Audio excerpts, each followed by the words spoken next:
Well, all right, everybody. I would like to welcome to the show a couple of very good friends of mine today. Before we get into our special guests, I do want to give everybody a quick reminder that today is actually episode number 99 for us here on The Hook with Captain Bob. Last week, we talked to another good friend of ours, Mr. Chris Little from Deadcom Outdoors. He was here for show number 98, and I wanted to take these next few episodes to really talk to the people that kind of helped make our first 100 shows possible. Because if we didn't have great guests and honestly really good friends here in the business, we wouldn't have a show. So I'd like to welcome to the show a couple of the best that are out there, right? The dynamic duo, Steve and Kaylin Leo. How you guys doing today? Good. How are you? Doing good. How you doing, Big Steve? Doing pretty good, Cap. How are you? I am doing great. Well, first off, I want to thank you guys for joining us here. This is actually the first time in 99 episodes that we have you on camera, right? Yeah. This Yeah, is absolutely. This is pretty awesome. It is. It's very awesome. So for all of our viewers or listeners that are watching or viewers, they're able to see you now here for the first time. And I know that you've spent, well, quite a bit of the holiday season here moving into some new digs, right? And Yeah. I could see that your studio's almost complete, it looks like, huh? I see some, you got some nice animals hanging back there. Yeah. Yeah, it's coming along. It for sure is. It's nice to finally be in a space where we have like a studio and a place to work and not a closet in our spare room. Well, Kay, you did a good job keeping us abreast to everything that you guys were doing, right? I mean, I saw some posts that you had up as you guys were moving through, and you know, your dog seemed to enjoy it as well. For sure do. Yeah, right. Now, are you guys completely set up? You completely moved in now? We are finally Okay. completely moved in. Mhm. Don't know how we fit all of this stuff in such a small condo because now it feels like Right. everything is full. Oh my gosh, right. So now, even though you did upgrade, you're still running out of space. Isn't that the way it always Feels is? like it. Right? Yeah. Steve, did you find some extra room for more toys? Oh yeah, having the garage now is nice, and I've already got the attic full of extra goodies and whatnot. Extra space? Well, you know, I was going to say, usually some husbands may have to hide their toys from the wives, right? But in this case, you probably have to hide your toys for another reason because you may be out in the woods shooting those guns or something. Something. Oh yeah, Snagging your rods off the back of the kayak. Like, where'd it go? take a favorite fishing rod and go hit a pond or something like that. Yeah. It's gone. Took my fishing rod. Oh my gosh, that's awesome. Well, congratulations, guys, on the new digs. Let's talk a little bit about some of the animals that you have behind you. I presume you didn't just find those laying around. No, they've all got a story and a special place in our hearts, I guess. For sure. Nice, nice. So let me talk. The one that I'm kind of drawn to is the one that's up right above Kaylin's head on the top left of my screen, but the very top. Yes, that one right there. Yep. That one, is that one Giuseppe's? Yeah, you can tell us. That one is, we have a golden doodle. And so retrievers can be very good for bird hunting, and poodles in the past are very good for hunting. And we have tried time and time again to teach him to shed hunt and to teach him to bird hunt. And he doesn't quite understand what's going on, but we took him out one day and he took off after we didn't know what. And when we finally found him, he had found a dead deer with the probably largest rack on our wall. Come on. Is that right? Probably Yeah. the largest rack on our wall. And it's pretty awesome. He's, we brought him out 100 times since then, never once found a thing since No then. way. But No way. that is his. So the biggest deer on your wall was taken by a golden doodle. By Yes. our it's a golden doodle. That's for Okay. sure. All right. And nice. That's the kind of hunting partner I'd love to have. Holy Mhm. cow. Yeah, that's a great story. Yeah. So now let me ask you this: the one that's on the top right above Steve, is that also a shed find, or did you guys? Is that That your was my first South Carolina deer, and it's that's a big 4 point, a but tall rack? Yeah. if you yeah, if you look at the skull and the teeth, he's probably the oldest of all the deer we've harvested. I mean, his teeth are worn down to like the nubs. Okay. And I wish I would have saved the lower jaw so I could have aged him. But yeah, he's definitely the oldest on the wall. And there's kind of a cool story with that one because I don't know if I want to give too much detail because I'll give my spot away, but I'm on a chunk of public hunting on the edge of what we call Carolina Bays. Okay. Very specific to the East Coast and Carolinas in general. Mm-hmm. And it's Halloween. I'm grunting. So this buck leaves the bay. It's making a beeline for me. I was able to get a shot off, and he just turns and runs into the Carolina Bay. So I get down and mark blood. And if anybody knows Carolina Bays, they're thick. And that year was a rainy year, so there was, It's a swamp. yeah, standing water and just thick cover. So I tried to trail him for a while, and I was like, man, I'm just not gonna find this deer. I don't find any more blood after he went in there. So I backed out, and I was able to get a guy in there with a tracking dog, A little Okay. beagle. a little tiny beagle. And long story short, that dog went in there complete opposite way that I went, right to the deer, and we were able to recover it. Probably like No 15 way. minutes. He had that deer. Yeah. It was awesome. How about that? Oh, that is awesome. Something Yeah, else. that's kind of a tight spot to get into. So even Yeah. after the dog was able to find the deer, did you have to? I mean, you just have to bust out the machete and get in there, or Yeah, I think the gentleman who was running the dog had a machete because Cav, I'm not kidding you, it was Are you- thick. yeah, I Like you mean, could I be know. 10 yards away from somebody and not even see him. Oh my gosh. Yeah, no, it's definitely tight in there. Well, that's an awesome story.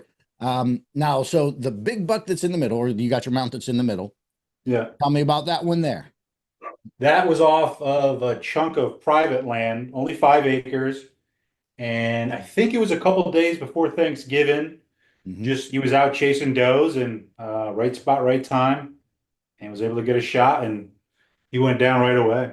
Okay, was that a South Carolina buck as well? Yep, South Carolina buck. Yep. Yeah. Now I see two skulls, Mhm. one on each side of the center mount there. Mhm. What are we looking at there? Is that I can't even tell. Is that a boar on the left? This one's a boar.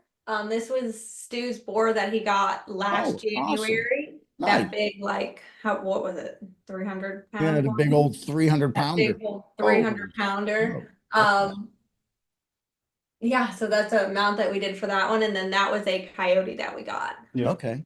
And Okay. actually, we tanned the coyote's hide. Nice. We That did is our best. awesome. So let me ask you, Kaylin, did you do that yourself? Yeah. She did a lot of it. Yeah. Yeah, this was my. I I'll can- never do that again. I will pay somebody. Oh, is that right? Oh Yeah. my gosh. So for all of our listeners, in case you don't know, of course, Kaylin is the Wild Game Wife. You're able to find her at thewildgamewife.com. And of course on Instagram at Wild Game Wife, and she's gonna give you her recipes. And I don't know, maybe you're gonna have to teach us how to tan a hide. Ooh, I No, don't know. never again, huh? It didn't come out bad. It's a little stiff, Well, but all the hairs, I mean, we did this probably 2 years ago, Yeah, and 2 it or 3. stayed well intact. Yeah, no hair slippage or anything. Nothing. how So about that? pretty cool. It's pretty cool. Now, did you do the skulls yourself as well? We did. Yeah. We do all of our own skull mounts. Terrific. Perfect. Now, how long does that take you? For example, the wild boar.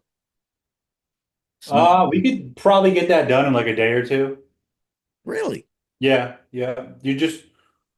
I mean, it's kind of Massive graphic, but bath? yeah, just kind of boiling it, picking everything off, and then Sure. boiling it, and then the big part is whitening it.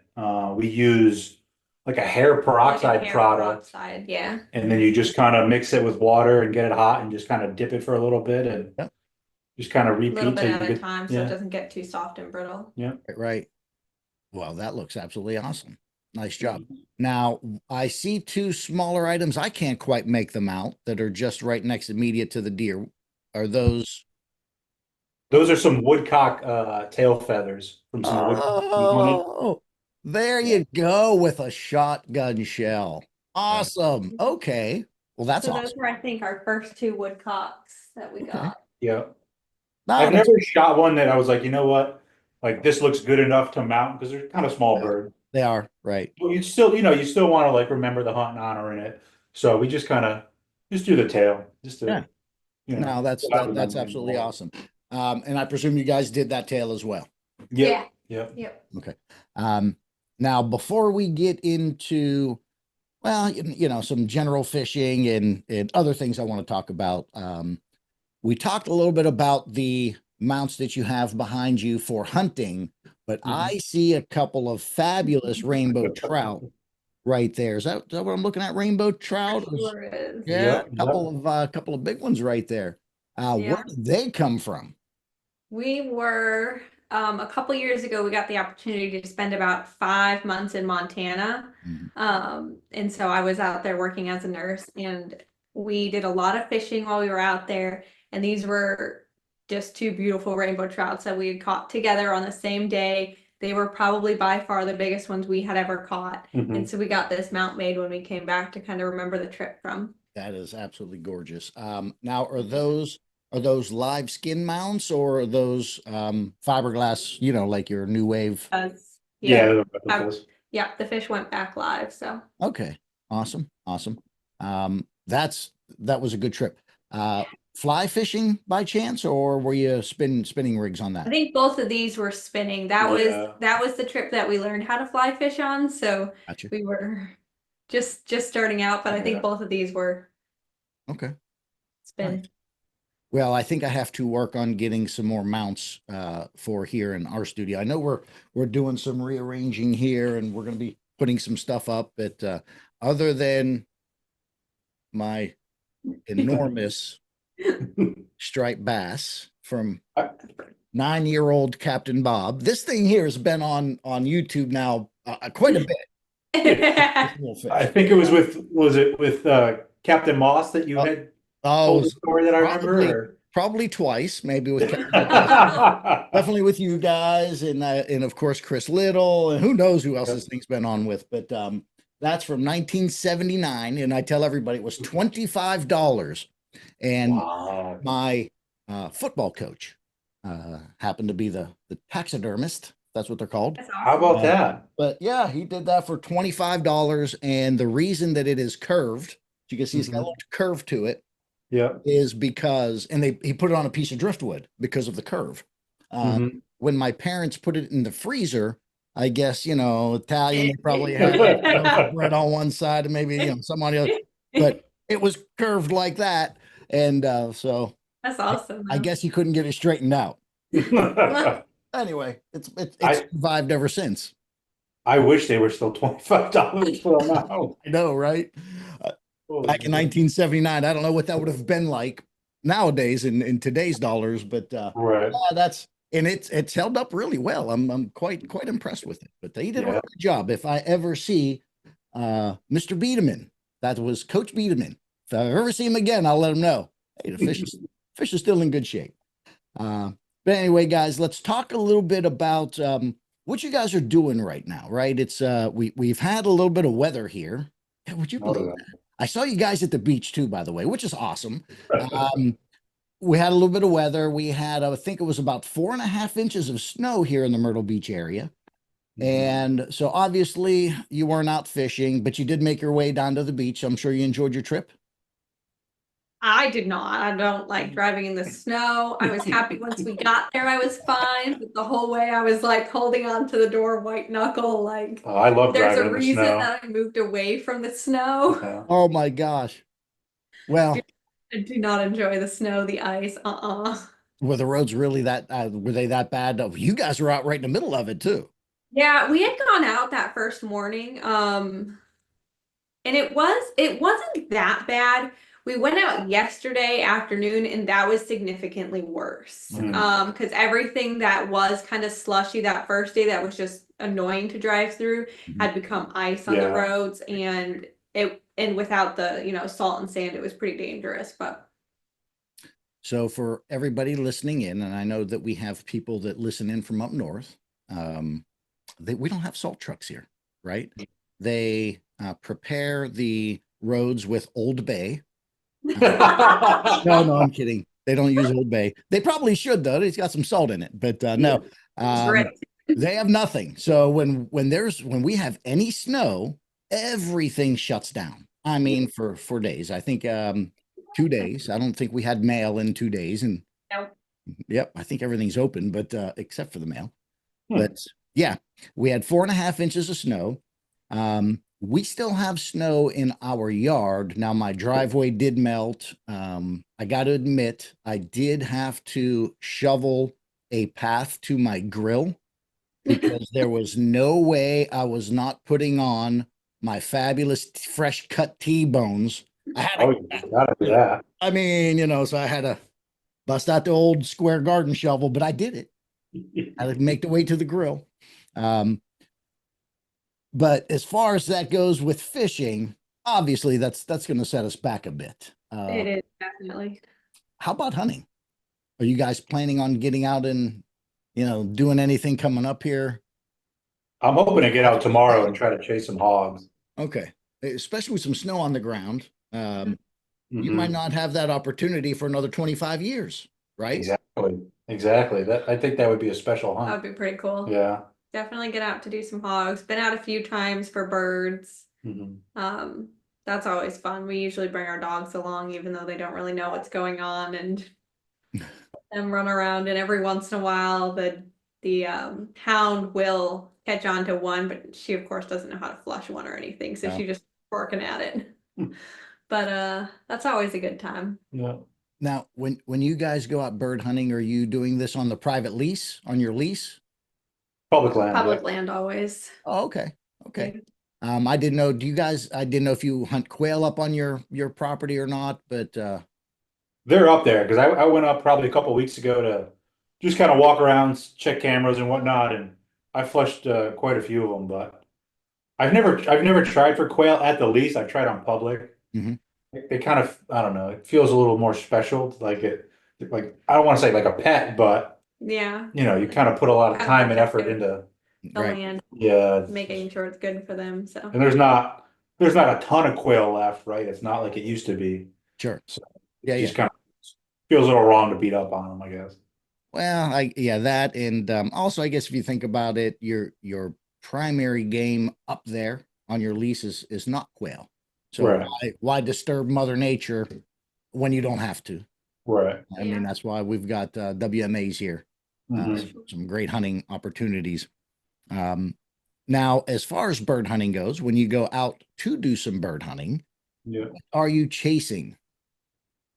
So right now, we've got woodcock and just native bob whites. Okay. All right. Now I did see, Steve, I believe that you were out on your first South Carolina duck hunt not too long ago, right? And now I think we talked about that, and Ramsey Russell, who would probably be hearing this, will be happy to hear that from listening to his show, you kind of got a little duck bug in you. Oh yeah, big time. Every year I'm always like, man, I gotta learn how to duck hunt. I gotta learn how to duck hunt. And then finally, I listened to a few of his shows. I'm like, you know what? I'm just gonna buy the tags, buy my stamp, and I'm just gonna, humble myself and be just a novice. And every day it's something about ducks. We're watching a duck video. We're practicing duck call. We're looking at Oh, the yeah. duck decoys we bought. I was driving her nuts with the duck call. Nice. I thought the Jingle Bell deer call was bad enough. Oh yeah. No. So well, that's good. So you're running around the house with a duck call. Oh yeah. Okay, that's awesome. Any success? I've had it's South Carolina and just swamps, so we're mostly just Right. wood duck hunting. Yep. I've had a few come in. I've yet to successfully harvest one, but Okay. Yeah, we're we're gonna try. I think we got till the end of the month, so I haven't been out last 2 weeks. It's been so cold, and for the WMAs that we're hunting, you only get Friday mornings and Saturday mornings. That's all you have for public land duck, unless you're on the river. The regulations are way open. So Okay. Okay. Well, good to know. Good to know. I don't do any duck hunting. So when you say you're on the river, meaning hunting out of a kayak or hunting out of a boat? Kayak, yep. Okay, awesome.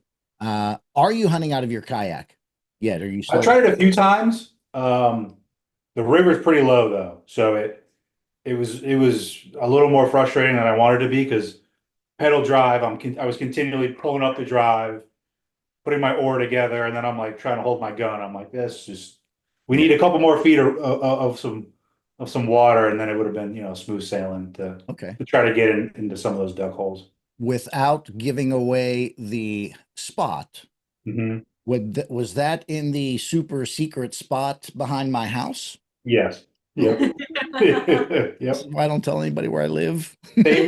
Same street. Just before you turn into just keep going straight. Oh yeah, that's it. Yep. They moved. We Oh moved. yeah. I'm kidding. So that's good. Okay. All right. So it's low back there, and how long ago were you back there? Was it a couple? Has it been a couple of months?